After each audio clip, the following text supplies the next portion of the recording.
कथा के प्रथम दिवस भी एक बात कही थी कि देवराज नामक का ब्राह्मण शिवालय तक पहुंच जाता है पर शंकर को जान नहीं पाता।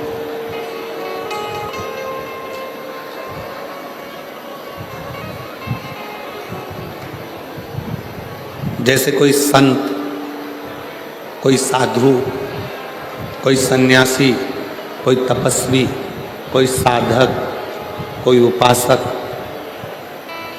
अपने नज़दीक में रहते हैं और आप और हम उन संत को पहचान नहीं पाते।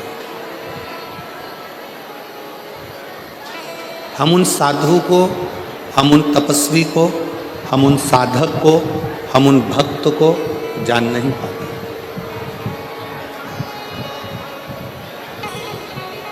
जब वो संत, जब वो साधु, जब वो सन्यासी तपस्वी चले जाता है तब हमारे स्मरण में आता है कि हमने उस हीरे को पहचाना, हमने उसको जाना नहीं।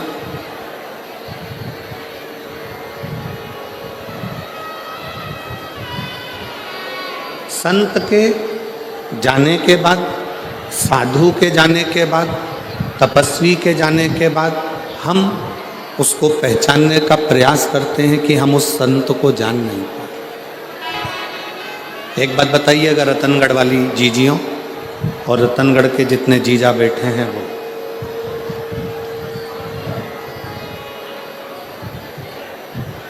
दीपक जल रहा है, दीप जल रहा है, उसको घी की जरूरत है। अब जलते हुए दीपक को घी की जरूरत पड़ती है।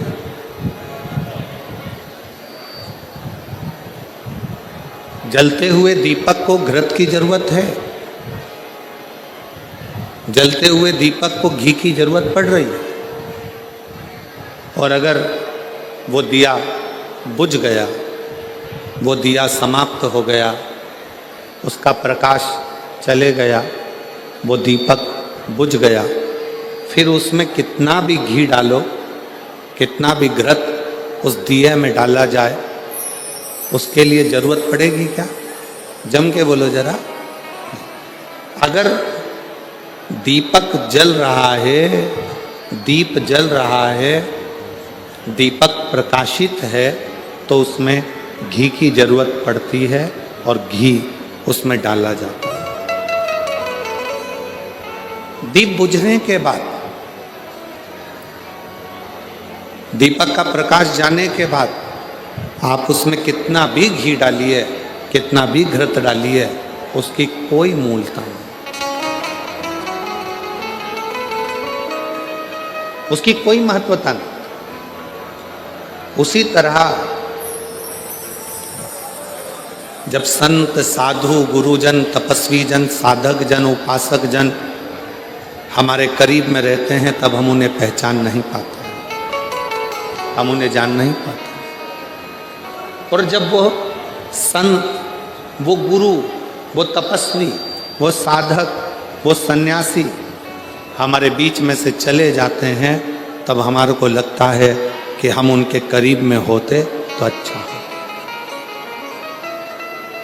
शिव महापुराण के महत्तम में जिस देवराज ब्राह्मण की कथा का महत्व कहा गया है, वो देवराज नाम का ब्राह्मण, ब्राह्मण कुल में जन्म लेने के बाद भी ब्राह्मण कर्म से वंचित रहा।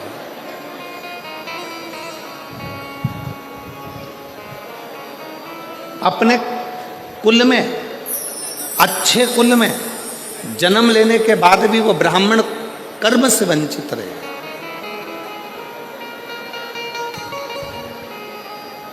और एक बात हमने पहले भी कही, आज फिर कहते हैं रतनगढ़ की इस भूमि पर, आपका भाग्य आपके कर्म को नहीं बदल सकता।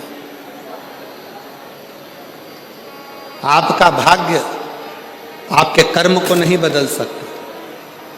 पर एक बात निश्चित है, आपका किया गया कर्म आपके भाग्य को जरूर बदल सकता है।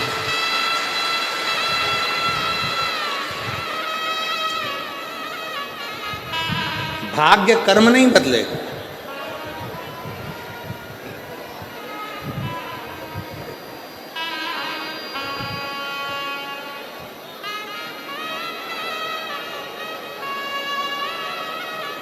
पर आपका किया गया अच्छा कर्म आपके भाग्य को जरूर बदल देगा। इसलिए मत बुरे कर्म कर बंदे, वरना पछताएगा, भगवान की आंखों से तो बच नहीं पाएगा, तो बच नहीं पाएगा। अरे ओ अज्ञानी मत करना दानी, अरे ओ अज्ञानी मत करना दानी। तेरे कर्म का फल भी तू ही पाएगा, जैसा किया तूने तेरे आगे आएगा। मत बुरे कर्म कर बंदे, वरना पछताएगा, भगवान की आंखों से तू बच नहीं पाएगा, तू बच नहीं पाएगा। आपका भाग्य आपके कर्म को नहीं बदलेगा,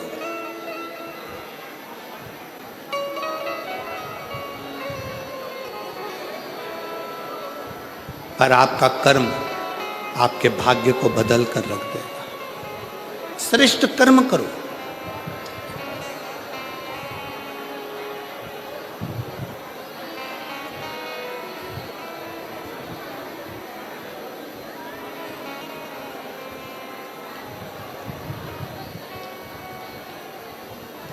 हम कहेंगे और हो सकता है कि लोगों को हमारी बात का बुरा लगे,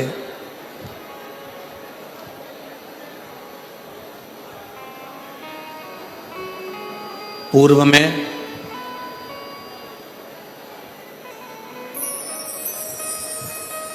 सबसे ज्यादा कठोर घात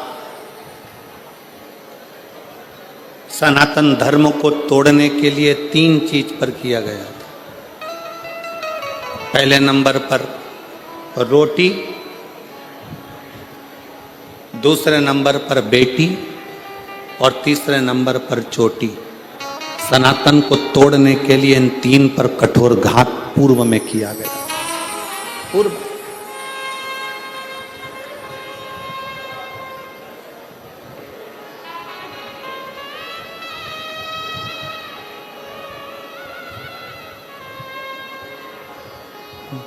बड़ा विचित्र कठोर घात किया था। इसलिए सनातन धर्म की मजबूती के लिए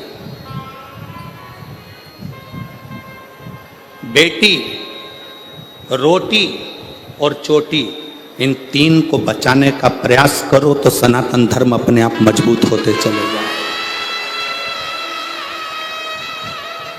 और मेरा बेटियों से निवेदन है, जितनी मेरी बेटियां बैठी हैं, जितनी मेरी रतनगढ़ की मेरी बेटियां जितनी विराजमान हैं, उन बेटियों से निवेदन करूंगा, तुम्हारे माता पिता ने तुम्हें परवरिश करने में कोई कमी नहीं रखी है।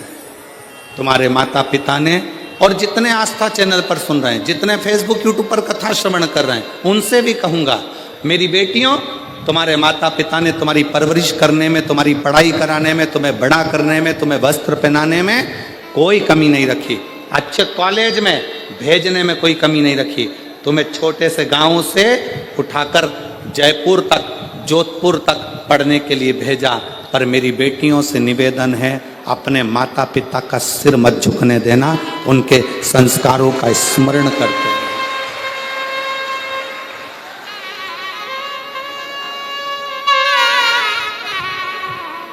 जब एक अच्छे कुल की बेटी किन्हीं विधर्मियों के पास जाती हैं, जब एक अच्छे कुल की बेटी किन्हीं विधर्मियों के पास पहुंच जाती हैं, जरा सा बॉडी शॉडी देखकर, जरा सा गाड़ी का डीजल पेट्रोल देखकर वो बहल जाती हैं, और आखिरी में उन बेटियों के टुकड़े जब फ्रिज में और अटैची में मिलते हैं तो दिल भी दहल जाता है कि ये बेटियों की दशा क्या है। थोड़ा समझिए, सनातन धर्म की मजबूती का क्रम है बेटी, रोटी और चोटी। रोटी से मतलब है अपना खान पान, अपना भोजन।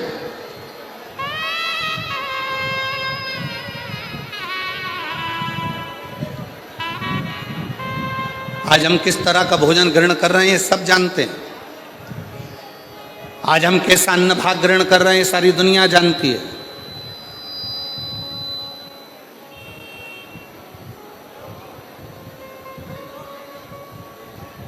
तीनों बच नहीं पाए। मेरे देव अधिदेव महादेव ने, मेरे शंकर भगवान ने, मेरे उघड़ दानी ने, मेरे शंभू ने,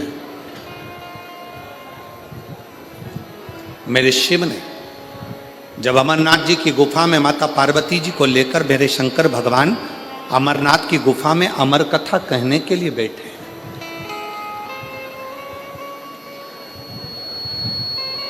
और पार्वती जी के मन में 5 संशय उत्पन्न हुए। उन 5 संशय में से एक संशय माता पार्वती जी का था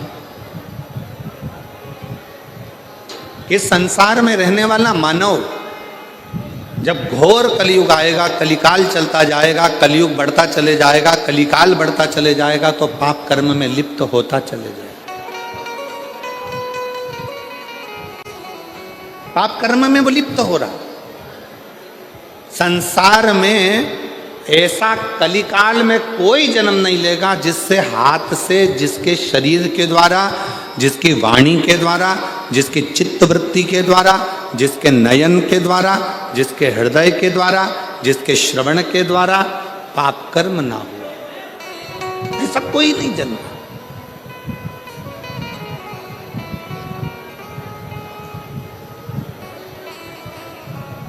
सब पाप में लिप्त मिले।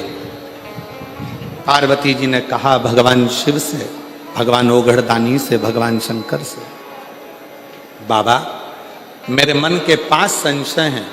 इन 5 संशय में से पहला संशय है कली काल में जन्मे मनुष्य की व्यथा किस चीज से मिटेगी।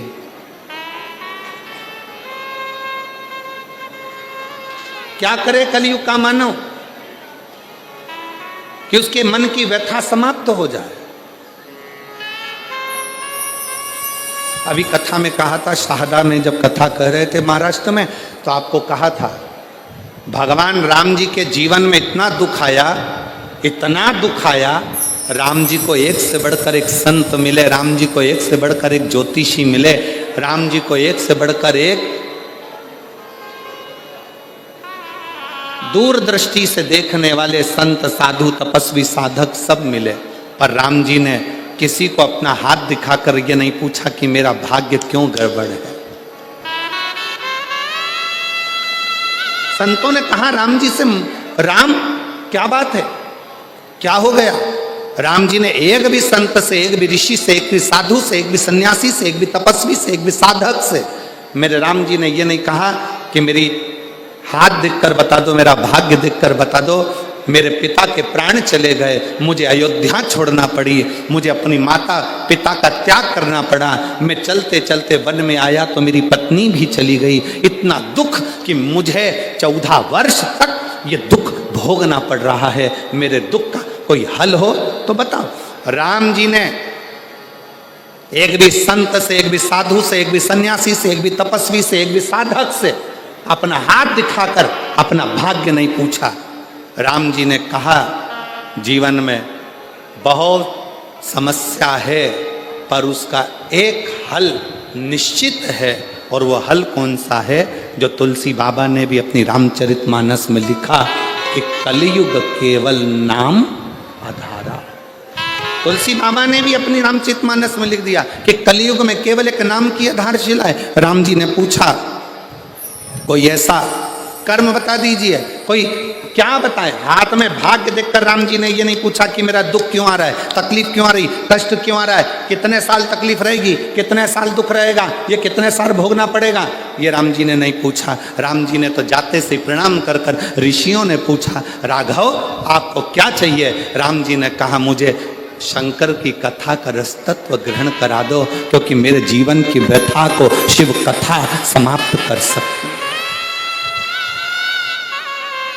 मेरे जीवन की व्यथा को केवल शिव कथा समाप्त कर सकती। और मेरी जीजियां, जितनी रतनगढ़ की मेरी बहनें बैठी हैं, जितने मेरे जीजा बैठे हैं, जितनी बेटियां बैठी हैं, जितने बेटा बैठे हैं, जितनी मेरी माताएं बैठी हैं, आपसे निवेदन करूंगा, कार्यकर्ता अपना काम करेंगे, चिल्लाएंगे भी, सीटी भी बजाएंगे, बोलेंगे भी, तुम्हारे पास में खड़े होकर बातचीत भी करेंगे।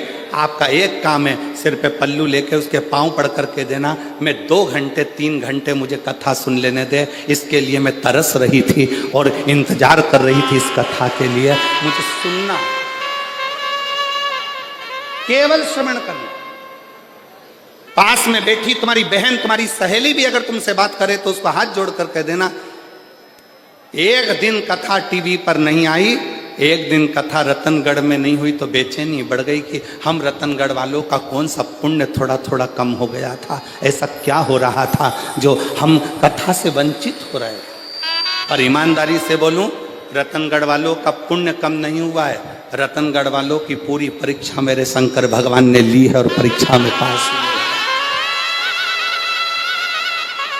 पुण्य कम नहीं हुआ, रतनगढ़ वालों का पुण्य 4 गुना बढ़ा, उनकी बेचैनी 4 गुना बढ़ी, उनकी परीक्षा 4 गुना बढ़ी। और वो एक लाइन कहते हैं ना, तुझसे मिलने के लिए तेरी कसम, एक मुलाकात पूरी इंतजार करते रहे। अपने अपने छोराओं से कहा, देखो जरा मोबाइल पे, देखो जरा कथा हो रही क्या, देखो जरा कथा हो रही है क्या, देखो जरा कथा हो रही है क्या, देखो जरा कथा हो रही है क्या। हम लाहौटी जी कहाँ बैठे हैं, लाहौटी जी आपको भी और पूर्व विधायक जी आपको भी धन्यवाद देते हैं, साधुता।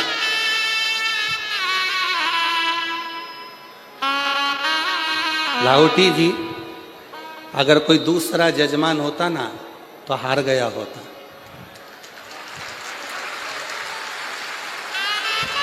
पर आपके साथ में माननीय विधायक महोदय जी भी का एक एक बच्चा और एक एक बेटी तुम्हारे साथ कदम से कदम मिलाकर चल।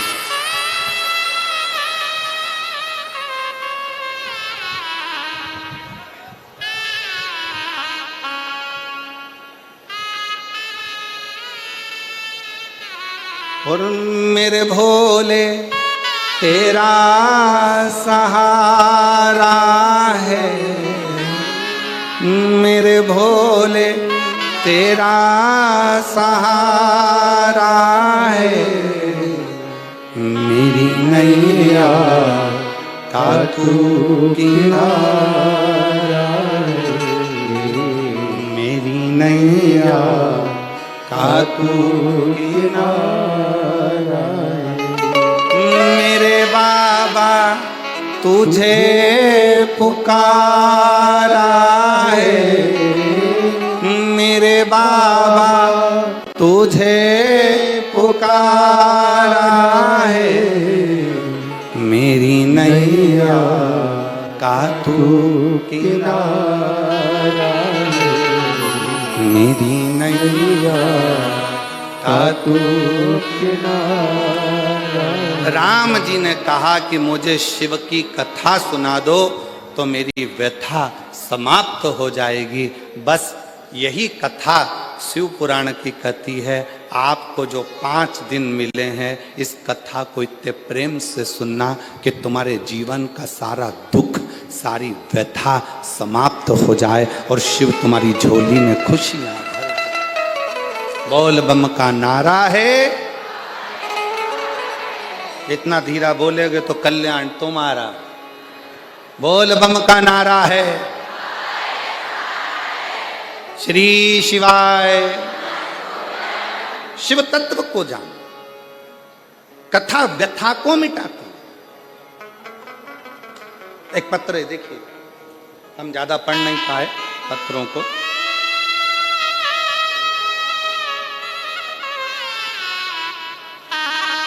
मेरा नाम निर्मा कंवर है, मेरे पति का नाम श्रवण सिंह है, जिला जालौन, तहसील सायला, गांव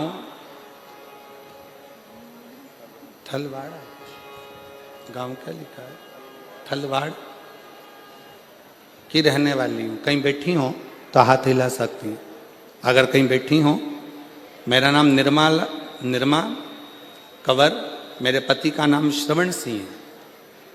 कहीं बैठी हो तो हाथ हिला सकती हैं और एक बेलपत्र लेने के लिए आ सकती हैं। अगर कहीं बैठी हो तो हाथ हिला सकती हैं। जिला जानौर से हैं, तहसील सायला से, गांव थलवाड़ा से। एक लोटे जल का मैं क्या वर्णन करूं गुरुदेव। मेरे पति के शरीर में लीवर पर सूजन बताई तथा बाद में कैंसर का भाग भी बता दिया। कैंसर का भाग भी बताया। शरीर के कंधे में पानी भरा गया। हमने जगह जगह जांचें कराई, चेकअप कराया। आप कहते हो कि शंकर का एक रूप डॉक्टर होते हैं, हमने शिव को डॉक्टर मानकर उनकी दवाइयां लेना प्रारंभ करी। ऐसा कोई हॉस्पिटल नहीं जहां हम ना पहुंचे। सब दूर इलाज करवाया पर आराम नहीं मिल पाया। डॉक्टरों के हिसाब से कैंसर भी प्रबल, लीवर भी पूरा डैमेज, करें क्या। तब हमारे एक रिश्तेदार ने हमसे कहा, टीवी पर कथा आती है आस्था चैनल पर, वो महाराज एक लोटा जल शंकर को चढ़ाने का बोलता है। तुम भी शिव जी के मंदिर में जाना प्रारंभ करो, एक लोटा जल शिव जी को चढ़ाना प्रारंभ करो, उस जल को लाकर पति को पिलाना प्रारंभ करो, एक बेलपत्र खिलाना प्रारंभ करो। हम बाबा का क्या गुणगान करें। पशुपतिनाथ का व्रत करना प्रारंभ करा और शिवलिंग पर जल चढ़ाकर पति को देना प्रारंभ करा। डॉक्टरों ने तो हाथ ऊंचे कर दिए थे। आज बाबा की कृपा से जब हमने 1 महीने तक जल पिलाया, बेलपत्र खिलाई, शिवजी के मंदिर में झाड़ू लगाई, पोछा लगाया, उसके बाद पुनः दूसरी जांच कराई तो सारी की सारी रिपोर्ट नॉर्मल आ गई और मेरा पति पूर्ण तरह से स्वस्थ हो गया। अगर कहीं बैठी हो, मेरा नाम निर्मा कंवर है, मेरे पति का नाम श्रवण सिंह है। अगर कहीं बैठे हो तो एक बेलपत्र लेने के लिए आ सकते हैं। जिला जालौर, तहसील सायला, गांव थलवाड़ा की रहने वाली। एक लाइन लिखी है एलईडी पर, आप लोग एलईडी पे चल रही है, एलईडी पर पढ़ सकते हैं और आस्था चैनल पर ही पढ़ सकते हैं। अगर हम पूर्ण विश्वास के साथ बाबा को बुलाते हैं तो बाबा आता जरूर है और दुख मिटाता जरूर। एक विश्वास, एक भरोसा।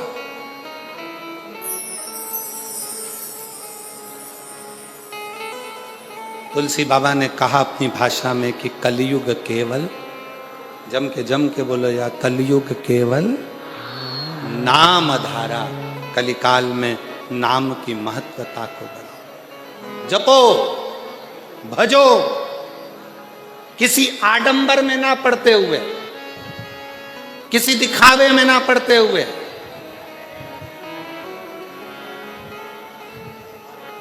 गलत जगह पर अपनी बुद्धि और चित्त को ना ले जाते हुए अपने मन को शिव में लगाने का प्रयास करो। शिव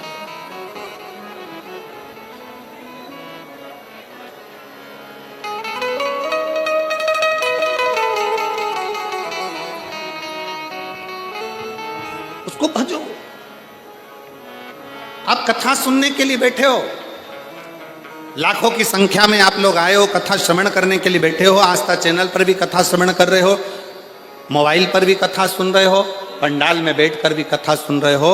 जब अपने घर से आप कथा के पंडाल के लिए चलना, तब ये विचार कर कर चलना कि बाबा मेरे दुख को तुझे काटना है, मैं तेरे आश्रित होकर तेरी शरणागति लेकर तेरा भजन करने के लिए, तुझे पुकारने के लिए आ रही हूँ।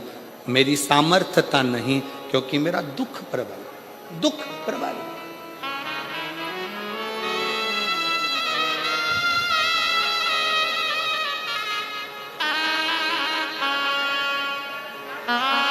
एक महिला बैठी है जिसकी 3 लड़कियां हैं।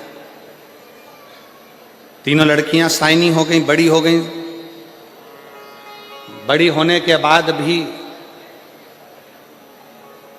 बेटियों के मन में था कि हमारा भाई नहीं, तो बाबा की कृपा से पशुपति व्रत तीनों बेटियों ने करा, मां ने करा, गर्भ भी ठहर गया 17 साल के बाद। बेटी है।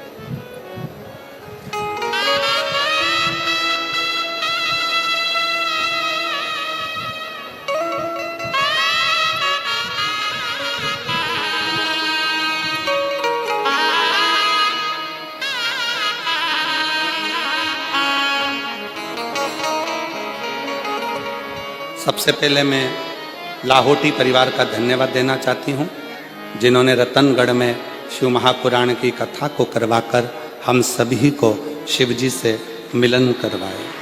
मेरा नाम नर्मदा स्वामी, पति का नाम तपेश्वर स्वामी है।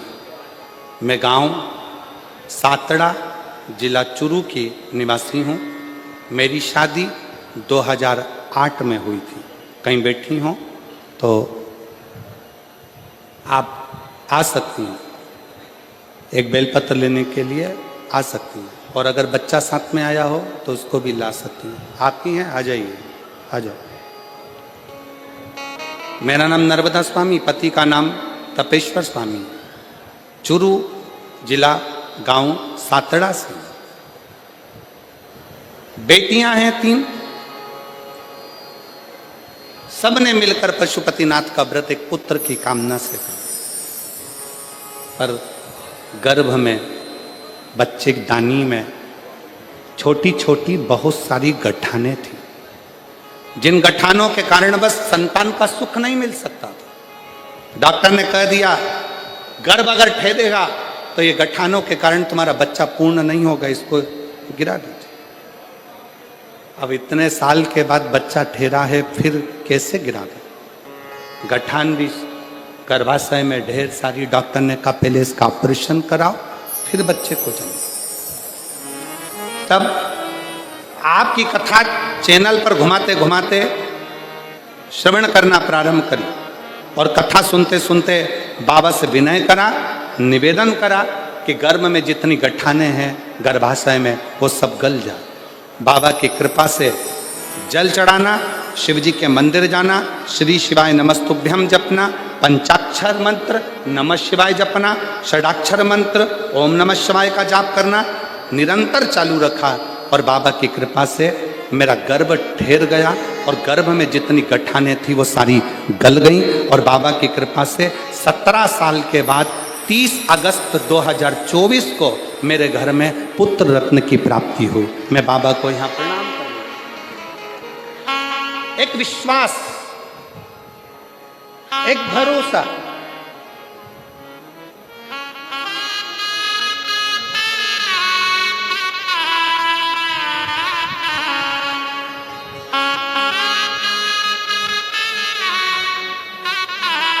आप जिस भाव से भगवान को भजते हो, बाबा उस भाव से प्राप्त होता है।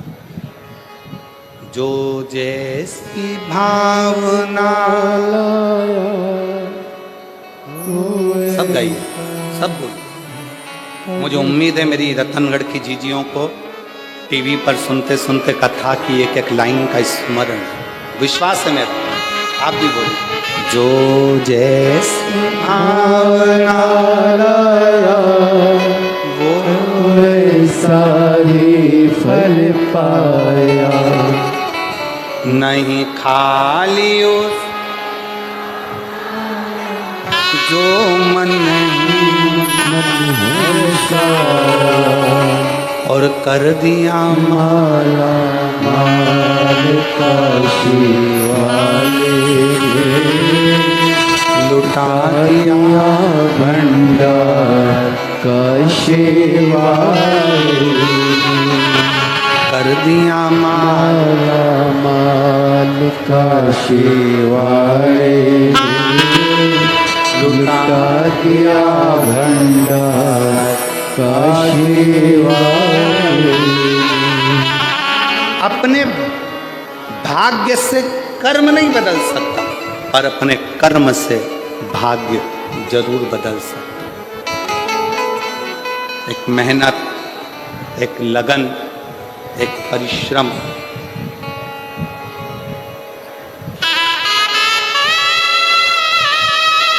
दो चीजों पर कभी भरोसा मत करो। दो चीजों पर कभी भरोसा मत करो। पहले नंबर का घर में लगा हुआ पानी के टंकी का नल, और दूसरे नंबर पर कल। क्या क्या? जम के बोलो। नल और कल। टंकी में कब पानी खत्म हो जाए और नल कब बंद हो जाए, साबुन लगा कि लगा रह जाए, भरोसा ही। और दूसरे नंबर पर है कल। कैसा आएगा, क्या होगा, किसको मालूम, किसको मालूम। शिव पुराण कह रही है, जब तक नल में पानी आ रहा है तब तक मुंह भी धो लो, जब तक नल चालू है तब तक पानी भी पी लो, और जो आज चल रहा है इसमें अलमस्त होकर जी लो, कल का कोई भरोसा नहीं। क्या भरोसा, क्या भरोसा।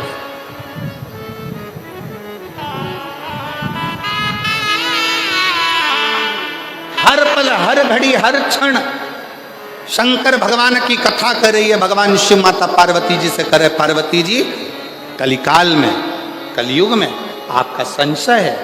5 संशय में से पहला संशय तुम्हारा कि इस कलिकाल से हमें, इस कलयुग में हमारे संशयों की, हमारी समस्याओं की मुक्ति कैसे हो। तो कहा केवल कथा हमारे संशय को समाप्त कर देती है।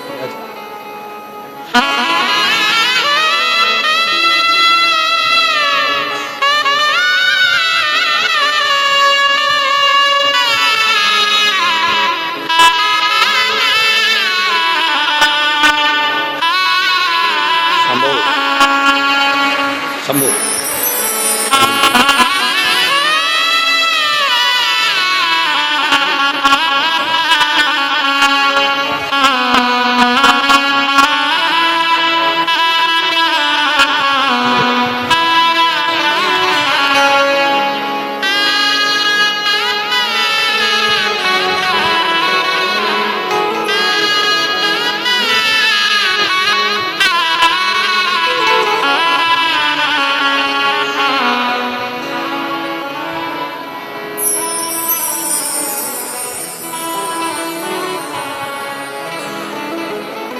डॉक्टर ने कह दिया था कि गर्भ में गठाने ज़्यादा हैं, बच्चे को गिरा दो, पर शिव का चढ़ाया गया 1 लोटा जल सारी समस्या का हल। शंकर की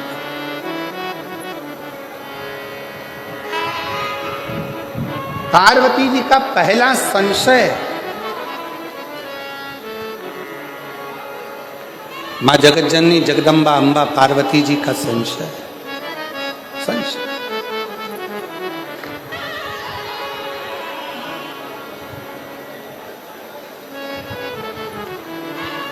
और मेरा संशय यह है कि कली काल में जन्म लेने वाले मनुष्य की जिंदगी में बहुत संघर्ष हो, बहुत संघर्ष।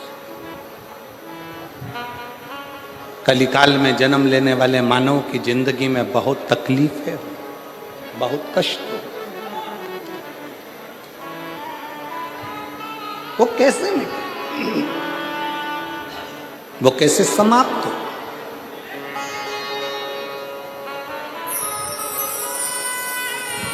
उसका एक तरीका मेरे शंकर भगवान ने कह दिया, सुनो पार्वती,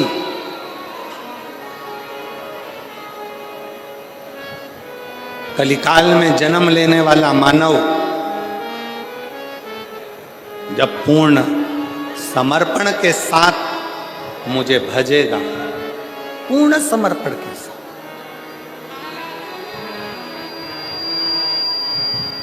कलयुग में जन्म लेने वाला मानव जब पूर्ण समर्पण के साथ, शिव जी को आधा समर्पण पसंद नहीं,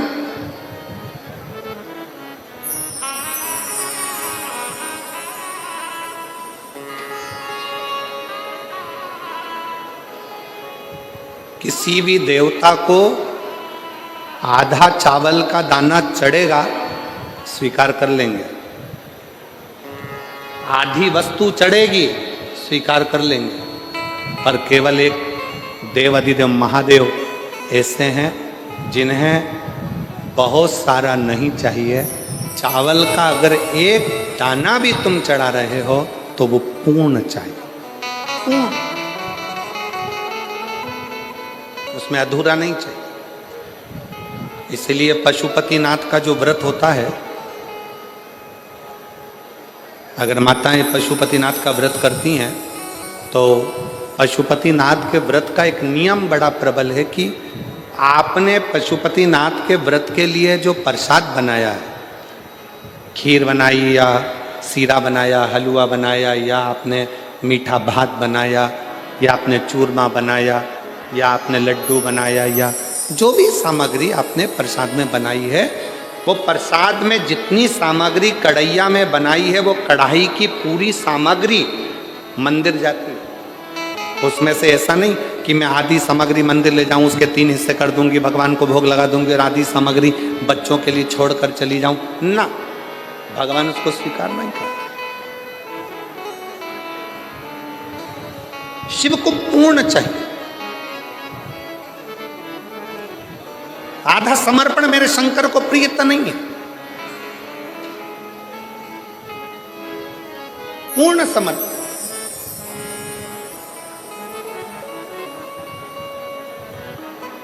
ये जितनी मेरी जीजियां कथा सुनने के लिए बैठी हैं, मेरे जितने जीजा कथा सुनने के लिए बैठी हैं, आपसे निवेदन है,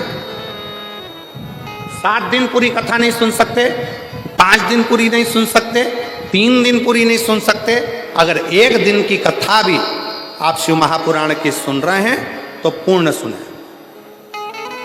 कथा व्यास के आने से पहले, कथावाचक के आने से पहले कथा के पंडाल में बैठें, और कथा पूर्ण विराम होने के बाद जब आरती हो, कर्पूर गौरम हो, तब बाबा को प्रणाम कर कर, जमीन को, उस रज को नमन कर कर, जिस रज पर बैठकर आप इतने भाव से भगवान की कथा का रस तत्व ग्रहण कर रहे हैं, उस भूमि को नमन कर कर, अपने हृदय से लगाकर, शिव से प्रार्थना कर कर, फिर अपने अपने गंतव्य की ओर जाएं, पूर्णता में शिव, अधूरी नहीं, पूर्णता।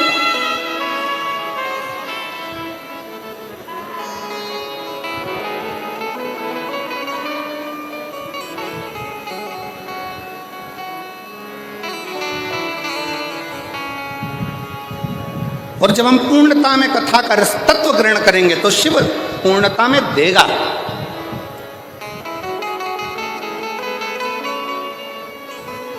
थोड़ा नहीं,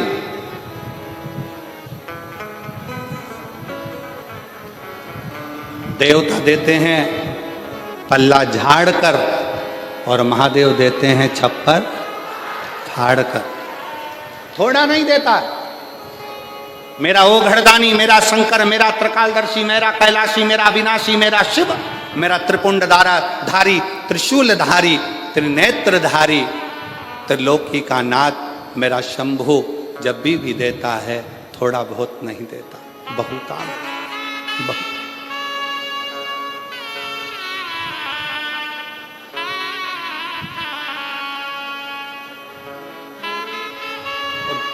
किस चीज से? शंकर भगवान को ना तुम्हारा पीताम्बर चाहिए, शंकर भगवान को ना तुम्हारा रतन चाहिए, शंकर भगवान को ना तुम्हारा माणिक चाहिए, शंकर भगवान को ना तुम्हारी मोती चाहिए, शिव जी को ना तुम्हारा आभूषण, ना रतन, ना माणिक, ना मोती। शिव जी को तो केवल एक भाव, तुम्हारे भीतर का निर्मल मन सो मोही, तुम्हारे भीतर का शुद्ध भाव। शुद्ध।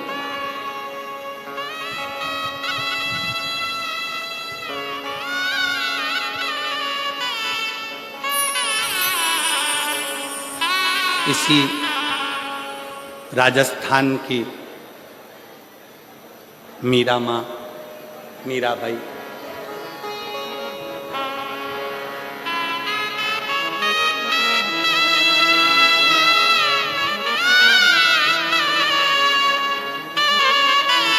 पूरे जगत के लोगों ने, पूरे गांव के लोगों ने, पूरे नगर के लोगों ने मीरा को बावरी कहा।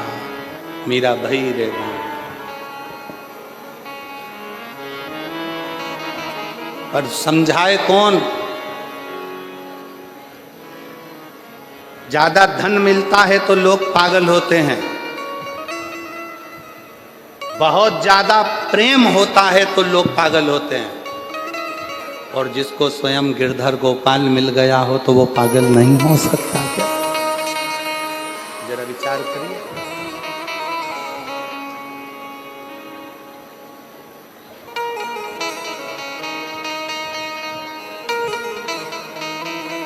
कितनी अलमस्ती। मीराबाई वृंदावन घूमने चली गई और वृंदावन में जाकर एक दरवाजे पर लिखा था, एक संत के द्वार पर। पहली बार मीराबाई ब्रज गई, वृंदावन गई, और ब्रज में मीराबाई ने प्रवेश करा और संत के दरवाजे पर लिखा था कि हमारे गुरु जी ने, हमारे संत ने आज तक किसी स्त्री का मुख नहीं देखा। दरवाजे पर बैनर लगा था, पोस्टर लगा था, लिखा हुआ था, हमारे संत ने, हमारे गुरु ने, हमारे महाराज ने आज तक किसी स्त्री का मुख नहीं देखा। मीराबाई उसको पढ़ ली, पढ़कर करताल वीणा उठाकर मीराबाई अंदर जाने लगी। जैसी अंदर जाने लगी तो गुरुजी के चेलों ने रोक दिया। पागल हो गई, मीरा बावरी हो गई? दरवाजे पर पढ़ा नहीं तूने? क्या लिखा है? मीराबाई ने कहा, दरवाजे पर मैंने पढ़ लिया, लिखा है हमारे संत ने, हमारे गुरु ने आज तक जन्म से लेके अभी तक किसी स्त्री का मुख नहीं देखा, तो फिर क्यों अंदर जा रही है? मीराबाई करताल बजाती बजाती बस कहने लगी कि मुझे गुरु जी से एक प्रश्न करना है, फिर वापिस आ जाऊं।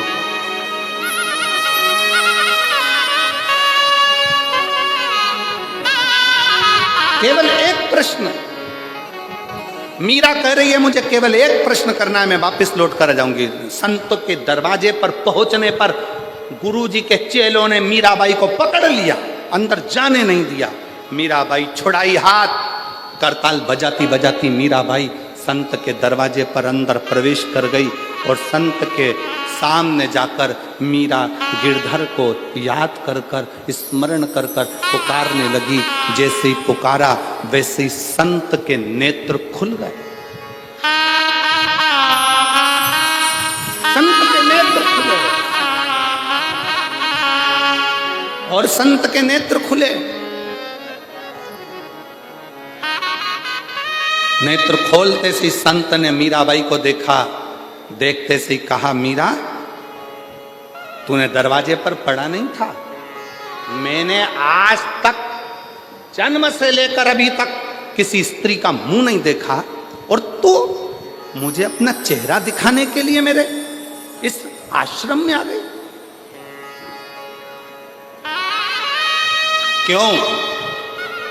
मीराबाई ने कहा, गुरुजी, महात्मा जी, बस एक प्रश्न का उत्तर लेने के लिए मैं तुम्हारे पास में आई हूं। कौन सा प्रश्न है जिसके चक्कर में तूने मेरी समाधि को तोड़ दिया? मीरा कहती है, मेरा प्रश्न केवल इतना है, क्या आप पुरुष हो? क्या आप पुरुष हो? संत हंसकर बोले, अरे ओ बावरी, मैं तुझे क्या स्त्री नजर आ रहा हूं? मीरा कहती है, ये मेरा उत्तर नहीं है, महात्मा जी आप उत्तर दो, क्या आप पुरुष हो? संत ने कहा, हाँ मैं पुरुष हूं। और मीराबाई ने करताल वीणा उठाई, चलने लगी, वापिस जाने लगी। संत ने रोक लिया, रुक मीरा, प्रश्न तूने पूछा था, उत्तर मैंने दिया, अब ये बता कि तूने ये प्रश्न क्यों किया? मीराबाई कहती है, बाबा जी मैंने अपने गुरु जी के मुख से सुना था कि ब्रज रज में तो केवल एक पुरुष है, बाकी की सब स्त्रियां हैं, इसलिए आप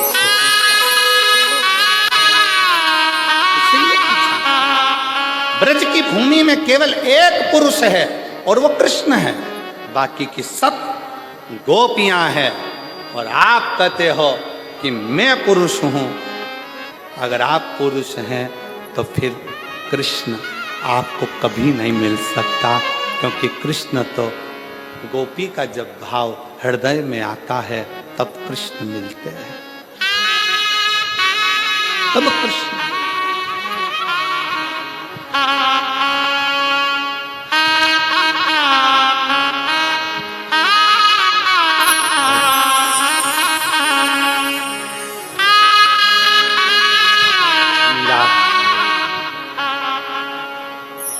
एक चरित्र भाव कहें,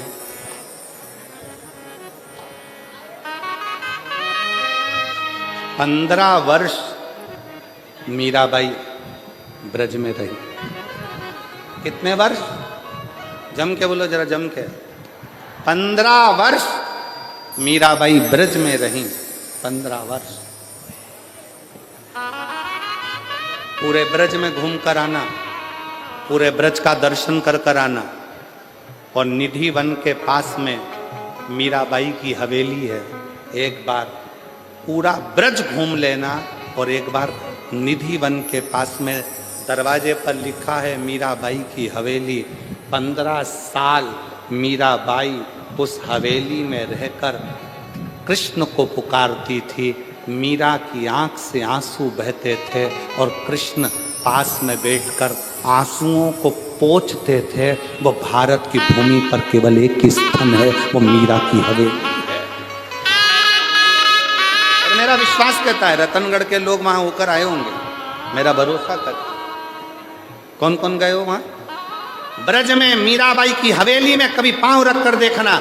ब्रज में निधि वन के नजदीक में कभी मीराबाई की हवेली में जाकर देखना। मीराबाई की हवेली में जब आप जाओगे, सीढ़ी चढ़कर जब आप उसकी हवेली में, मीराबाई की हवेली में जब पहुंचोगे, आपको ऐसा लगेगा कि पास में से कोई गिरधर, कोई कृष्ण, कोई पुकारता हुआ आ रहा है और हमसे मिलकर जा रहा है। मिलकर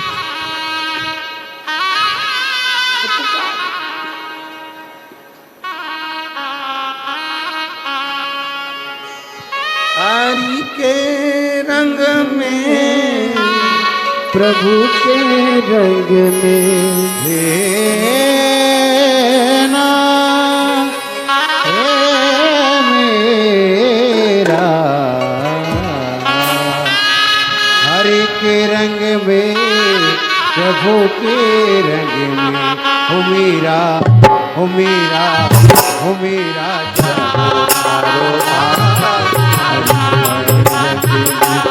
मेरा जागो तारे भाग अधिकार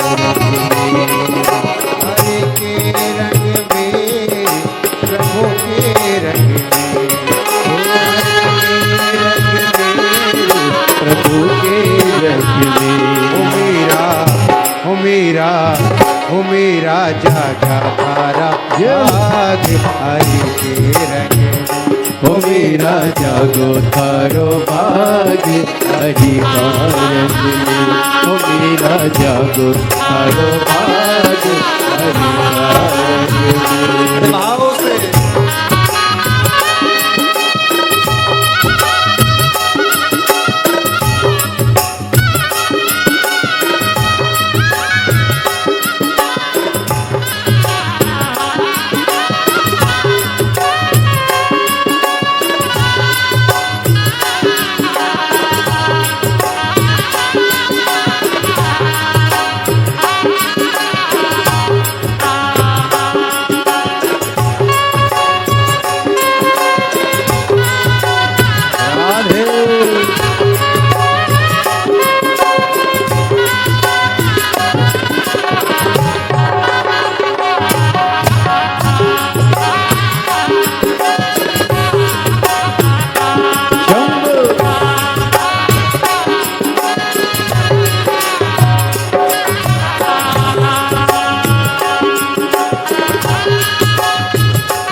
जो मीरा के जय प्यारो रानो वेद जो मीरा ने जय प्यालो रानो वेद जो मीरा ने जय प्यारो रानो वेद जो मीरा ने कर चढ़ना मत पी गई रे चढ़ करना मत पी गई रे तुम जानो मेरा नाम ओ मीरा ओ मीरा ओ मीरा जागो तारो हाथों से ताली से रंग में ओ मीरा जागो तारो हरि का रंग में ओ हरि का रंग मेरे प्रभु का रंग में हरि का रंग मेरे प्रभु का रंग में मेरा जागो कारो बाज हरि का रंग में ओ मेरा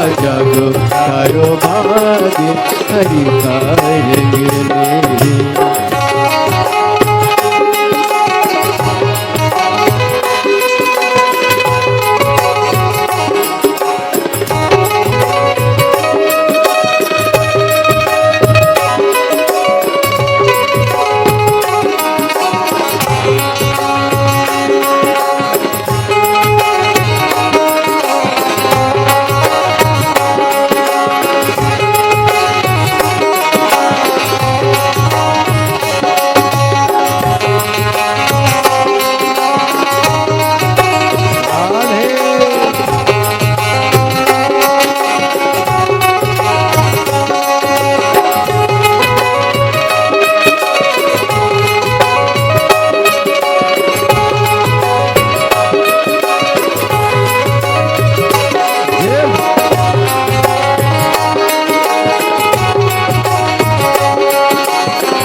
जो जो मीरा ने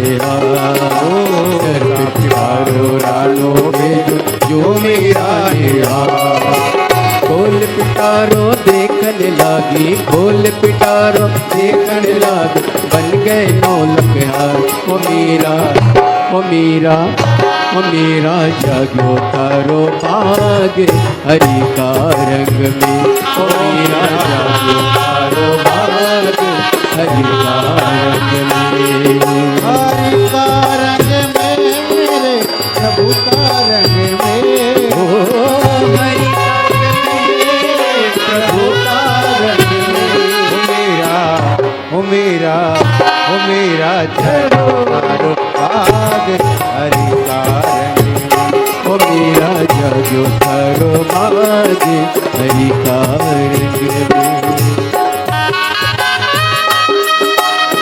राधे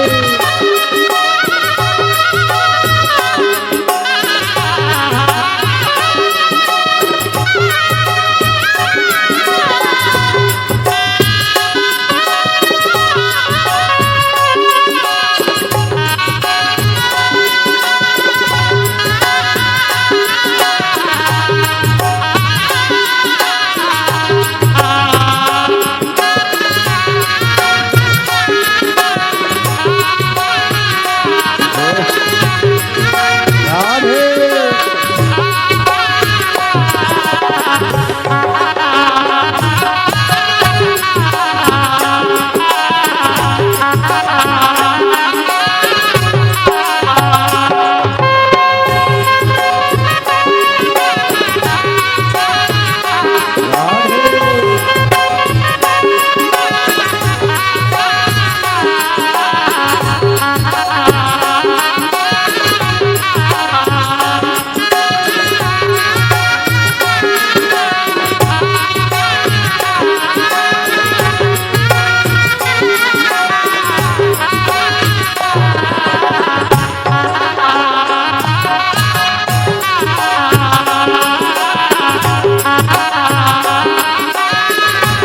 भेजो जो मेरा ले जाओ।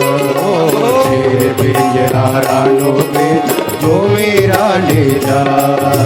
शेर पिंजरा रानो भेजो जो मेरा ले जा। शेर पिंजरा रानो भेजो जो मेरा ले जा। खोल पिंजरा देखन लागी, खोल पिंजरा देखन लागी, बन गई डोली गाय। ओ मीरा ओ मीरा ओ मीरा जागो तारो भाग हरि का रंग में। ओ मीरा जागो तारो भाग हरि का रंग में। ओ मीरा जागो तारो भाग हरि का रंग में। ओ मीरा जागो तारो भाग हरि का रंग में। ओ मीरा जागो तारो भाग हरि का रंग में। ओ मीरा जागो तारो भाग हरि का रंग में। ओ मीरा जागो तारो भाग हरि का रंग में। ओ मीरा जागो तारो भाग हरि का रंग में।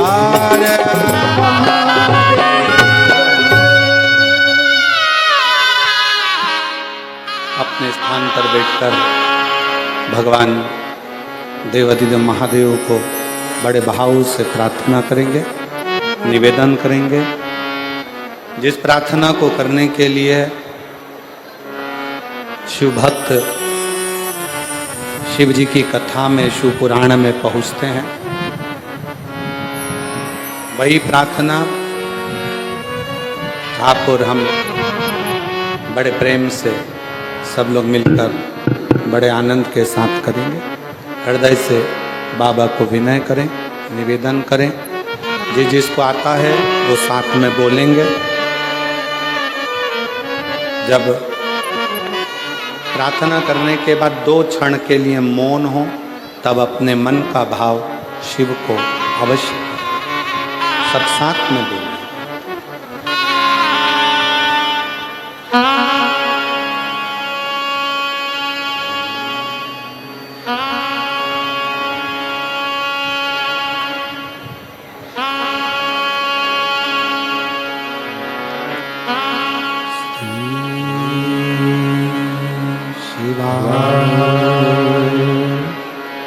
नमस्तु श्री शिवाय नमस्तु श्री शिवाय नमस्तु श्री शिवाय नमस्तु श्री शिवाय नमस्तु। भोला सब दुख काटो, ओ भोला सब दुख काटो। शिव शंकर जपो तेरी माला, भोले बाबा जपो तेरी माला। भोला सब दुख काटो ओ भोला सब दुख काटो। वेश है मंगल मंगलकारी, वेश है मंगल मंगलकारी। शमशान वासी हमारा, शमशान वासी हमारा। ओ भोला सब दुख काटो हमारा, ओ भोला सब दुख काटो हमारा।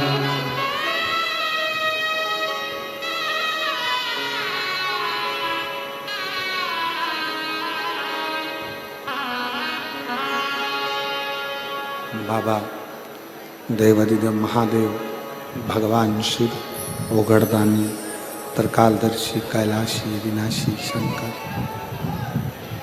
भगवान शिव की कथा कर शिव पुराण वर्णन कर रही है।